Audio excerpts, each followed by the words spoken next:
Pedro from A&P-Reacts. I'm here today with Titan Fox of Hammer King to talk about Hammer King out. I mean, by the time people are watching this conversation, the album is out. Yeah, absolutely. And out now. people will be able to enjoy it on Napalm Records. How's it going? Yeah, fantastic. I mean, nowadays everybody says, I'm fine, the Corona situation aside, and the same here. But if you really leave it aside, everything is absolutely perfect. So let's start off from the beginning, which is always the best way to start something, is started from the beginning. Yeah. And let's talk a little bit about the concept behind this album. When did the concept take shape? And for those that are not as familiar with the album itself, can you tell us a little bit about it, about the concept behind Hammer King? Yeah, absolutely. I mean, the legend of the Hammer King says that all music and lyrics are given by Their Majesty the Hammer King himself, which basically means that we are only his messengers in a way, and we spread the word of the king. That means we live inside the kingdom. The kingdom is glorious, of course. There's a lot of power, a lot of money, a lot of naked women running around, and there's a lot of security. The only thing is that you have to give your life to the Hammer King, which is okay for us. I mean, the deal is perfect. And this is the fourth album that we've made, and we're telling stories of the Hammer King. The first one was all about the kingdom itself and the people that are inside of the kingdom. The second album, King is Rising, was about the war stories of the Hammer King, while the third one, Poseidon Will Carry Us Home, was a very nautical album. So this, for the first time, is an album that is totally about the king himself, which is the reason why the king is on the front cover for the first time. And outside of the legend, that's the first album that we did with Napalm Records. So we can reach many more people compared to ever before, which is also the reason why we decided to name it Hammer King, so that you can see this is still quite a bit of a fresh product. Does this become almost like a biopic turn record as far as the Hammer King is concerned? Like, for the listener going through this album, you get a full spectrum, a full idea of who the Hammer King is. Yeah, I totally agree. I totally agree. Yeah, absolutely. And the album finished with King of Kings, which is the song about the king practically.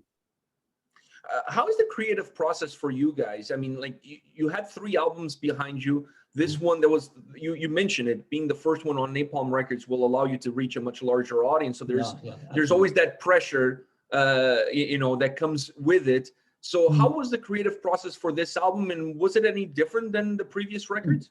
No, the good thing is that we had finished the album before we signed with Napalm. All right, so no pressure. Basically, the pressure will be bigger for the next one. But we were, I always say this, we were absolutely happy with our former label. Cruz del Sur is a fine company, and Enrico, the boss of the label, is a fantastic friend of ours. He was so supportive, even when we changed the labels and joined forces with Napalm. But we always thought that Napalm would be probably the one and only label to be with, because they're so specialized in our type of music.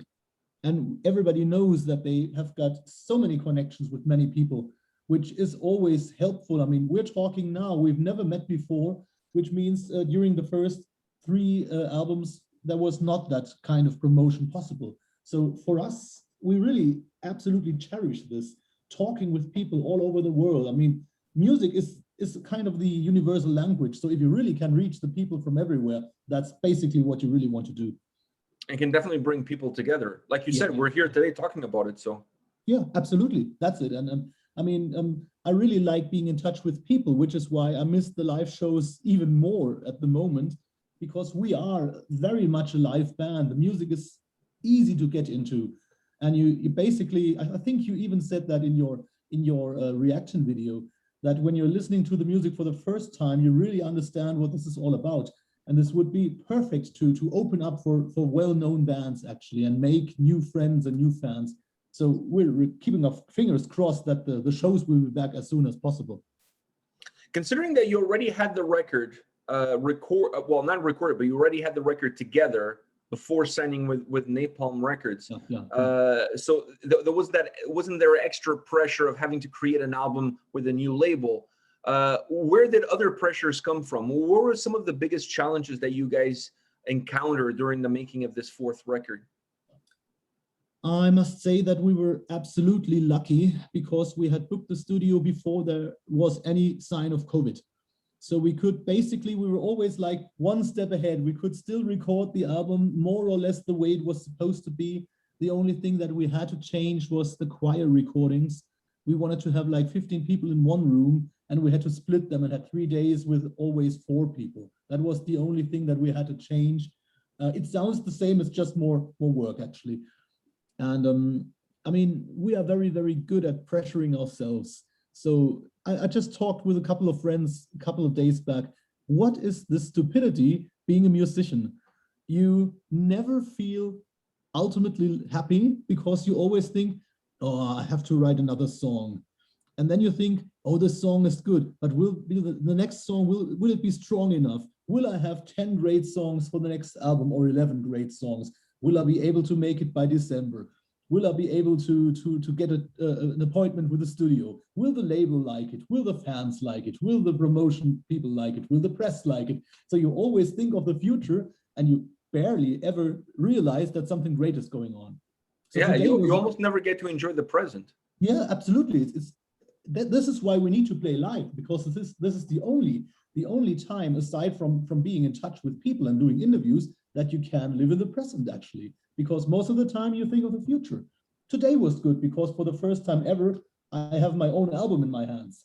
It came one day early actually, so that is very, very good. But that was the only moment when I thought, when you're a fan and an album comes out, it's interesting because you wait for the day and then you have it. As a musician, when does it come out? When you write the song, when you record them, when you do the mix, whenever. You know all the things before you hold it in your hands. But it's still amazing to have it. When you look at the final product now, and perhaps now you have some time in the present, the ability to digest a little bit of all the work that went into it. When you look at this record and you look at the track listing and you look at the overall structure, what do you feel like you guys created within it in order to make the album the way it is, in order to give the album the playability that it has? I must say this album is really special for me, and I don't say that because all musicians always say that, but yeah, the last record is the best record. Yeah, maybe most of the time it is, but if you really check on our older interviews, I always said that I think that the first one was the best, and that the new is probably as strong as the first or different from the first. This is the first one, the first album since the first, that I say it's stronger. But it was also the first album ever in my life, and I think I've recorded like 12 or 13, 14 albums with different bands and artists. This is the first time in my life that I played an album that I participated on, and I was impressed by it, which never happened before. And it's really partly due to the fact that we got Jakob Hansen to mix and master it. He does Volbeat, of course, but he also did the last couple of albums from the Pretty Maids, which we absolutely like. And when I heard this for the first time, the final mix in my car, I was sitting there driving and smiling and really feeling, woo, I know all the songs, but still it has an impression on me because it sounds so intense, way, way more intense than all the other albums that I made before. So that is special. Therefore, I must say, woo, I'm really kind of a fan of my own album. That never happens usually. Keeping that in mind, do you see this as being a balanced record when you look at the way you put the track listing together, when you look at the sound that it has, the concept, the overall construction, the lyrics? Do you feel like this is a very balanced album? Yeah, absolutely. I mean, it's a very powerful album. We have no ballad on the album. You could, of course, say there should be or could be one song that is mellow in a way, but we have just not written a good one so far. So I must say I'm absolutely aware of the importance to put the songs into a certain kind of an order, which means if you change the 10 tracks and put them into a different order, you will probably have a different album, maybe a weaker one, if I'm right, hopefully. The same with a set list in a concert. If you change the same 20 songs, the concert might not be as great as the one that you saw, because it's important that the first song has an impression on the second, and the second depends on the first. And the same with the third and with the fourth and so on. So I think, and keeping in mind that we also got vinyl and you need to have a clear break practically in the middle of the songs, I think we were quite lucky this time to have a great opening track with Awaken the Thunder. And if you listen to the vinyl, you have also a great opening track with We Are the Kingdom on the second side. And you have the two monumental songs, Atlantis and King of Kings, closing the album sides. So that's interesting. And honestly, on vinyl, it's more intense because you got two small shows to play instead of a bigger one. Mm-hmm. And we're talking about the structure, we're talking about the sound, but now I want to move a little bit towards the lyrics and how the lyrics impact everything else. Is it difficult to find a balance between what you're telling, the story that you're telling in the lyrics, and the sound that you've created for the song? Is it easy for you guys to find that balance, or sometimes there's a little bit of a struggle? No, I think it's quite easy, but the explanation could be a bit weird. I have been fan of Brian Wilson from the Beach Boys for quite some years. And Brian Wilson also always said, I'm not creating the music, I'm receiving it. And it sounds strange. I mean, it was during a period when Brian Wilson was doing drugs, of course, but I think it's true in a way. What really happens is you don't sit at the table and think, okay, I will write a song now, but you basically sit there and have the feeling that you could pick up the guitar. And when you do it, most of the time there will be something fruitful from it. And then when you're in the rehearsal room, and I always point out that we're pretty much a rehearsal room band, we could never work through the internet. We have to be together and play together and really work with the energy that comes with it. And then when you're into the music at the moment, basically the good ideas come to you. So usually when we have a sort of a song, at a certain point I will just start singing. And I'm not a native speaker, so still my English should be more or less senseful when I improvise. But basically you don't have a clear concept. And after we record everything in the rehearsal room, and when you pick up the tapes again, you play them and you immediately understand there are certain parts of lyrics that absolutely match the music. And we always keep them and change the other ones, of course. So basically, that might be the reason why the lyrics go along with the music pretty well, because they basically, they start by themselves when we play the music. So that is very important that it matches. And of all of the elements that we've been talking about, the lyrics, the structure, the sound, everything, what do you feel it's the motor on this record? Is it the guitar sound that drives the experience? Is it your vocals that drives the, is there one element that becomes the motor behind this record? Two elements. We always say there is the law of Painkiller, which means the drums have to sound amazing and the vocals. Because if you play the Painkiller album by Judas Priest, honestly, the guitar sound is not the greatest sound you've ever heard, but the album is impressive because the sound of the drums is so thunderous and the vocals are crystal clear. So we always said in the studio, and it's always good to say that to your drummer as well, because he has to sit in the back.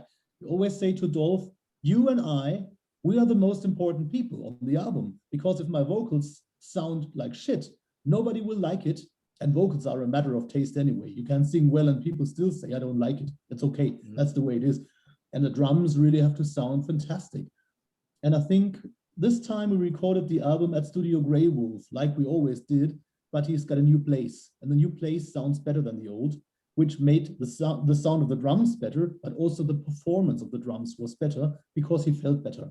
So this time, and the same happened with the vocals. So if you ask me, the key element of our album is like all good metal albums, the drums and the vocals, the two body instruments of the band. And taking your cue, and since you feel like your vocals are one of the drivers of the album, do you prepare, is there some extra preparation that goes into a record from your part in terms of how you want to approach the album? If there's certain things that you want to try out that you haven't tried out in the past, that perhaps the concept of this album will allow you to go a little bit outside the box, is there something that you do on that end, considering the importance of the vocals? I must say I suffer from the same kind of mental illness as all the singers. That means you always try to sing higher than before. And once you've done it on the album, you really suffer from it when you have to reproduce it live. So there's a couple of songs on the album, such as We Are the Kingdoms, for example, is so tricky to play when you play it start to finish and you have probably played 8 songs before. But practice makes perfect. I mean, it's always, you raise the bar a little bit and then you have to struggle to get it again in the live situation. And once you do the next album, you're probably a little bit better again. So for me as a vocalist, I'm always trying to stretch it a little bit and maybe 1/2 step higher than the last time and to explore different styles such as the middle part of King of Kings, which has this very low, almost Simon and Garfunkel-y part with the twin vocals. That was something that I did for the first time. I'm not very secure singing ballady stuff, but that was the first time that I did it. And what you hear on the album is the first take that I ever did, and that was recorded in the rehearsal room. And I sent it to Charles Greywolf, who's the guy from Powerwolf, and he produces the album. And I sent him this thing, the demo, and he said, honestly, I had goosebumps when I played it. And I said, if you got goosebumps, you just leave that take and I will never sing it again. So that was something special to maintain this moment, the spur of the moment when you really created it, actually. Yeah, that organic moment of the first time recording. As a vocalist, and considering the impact that your vocals have on this record, how do you feel about the use of the choirs and some of the backing vocals, some of the layers that this record has? What do you think that gives you as the main vocalist? I'm very much influenced by the British band Wishbone Ash, which, of course, as a guitarist, has really taught us many things about the twin lead guitar. But they, on the 70s albums like Argus and Pilgrimage, they used a shitload of twin lead vocals when the guitarist and the bassist would always sing at the same time. And that's something that I really like very much. If you listen to parts of Awaken the Thunder, and it's also on Atlantis and on, I think, on King of Kings as well, where you sort of have this harmonized lead vocals going on for at least half part of the song. That is something that I enjoy a lot because I think it gives the music way more color. And we've done some choir experience on this album. For the first time, we had external choir singers with us on songs such as King of Kings, especially. I'm so focused on vocals, although I'm in a heavy metal band, that I really, really like working with vocals a lot. So I always said, like the guy from Ghost said, if you got the money to bring on additional singers, he would do that. And I think they started doing this. And it's something that I said, I mean, if we really could become a big band, I probably would say we need like 2 additional vocalists just standing in the background and reproducing the harmony vocals and the choirs, because basically it should be live, which is not possible at the moment. We can't afford that. But I really think that twin vocals are very fascinating. Like Simon and Garfunkel, of course, in the heavy metal style, but if you have the harmonizing tension between 2 vocals, that would be fun to do. I think it's really an interesting idea, specifically when you're dealing with an album like yours, where you have a concept that drives the storytelling aspect, and having a little bit of more life, a little bit more depth, a little bit on the vocal side. It also helps bring the stories that you're telling to life. Otherwise, it feels a little flat, if you know what I mean. Like, one of the things I liked about how you guys used the choirs and backing vocals on this record was that it gave a little bit more of a cinematic, theatrical vibe to the songs. And it really helped me grasp the concept and grasp the lyrics of the songs themselves. So I think it's important, maybe not for every band, but depending on what you're trying to achieve with your sound. I totally agree. And I think that comes natural. I mean, we got Blind Guardian in Germany, which are one of the greatest bands in the melodic or fantasy metal genre, but to our taste, they overdid it with the vocals after album number 5 or number 6, and it's more choirs than lead vocals in a way. I hope we will never do this, and it's always our biggest warning: don't become Blind Guardian, don't overdo the choirs. But I think if you really balance it well and use it on 1 or 2 songs, these songs become very special sonically, of course.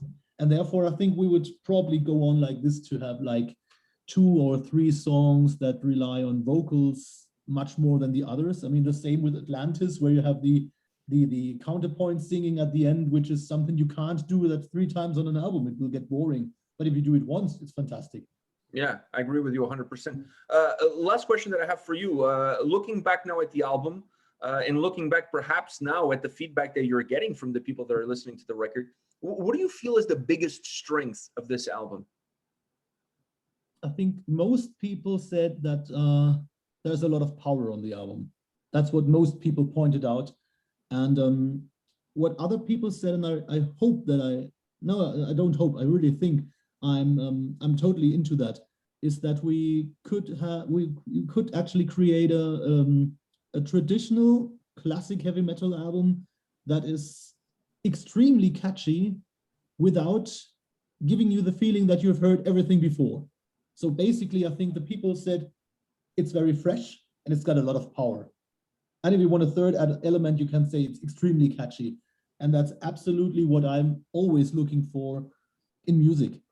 I mean, I was in bands in the past when we tried to reinvent the wheel all the time. No, you can't do that. We've done that before. You have to do something different. And then you make music from your head.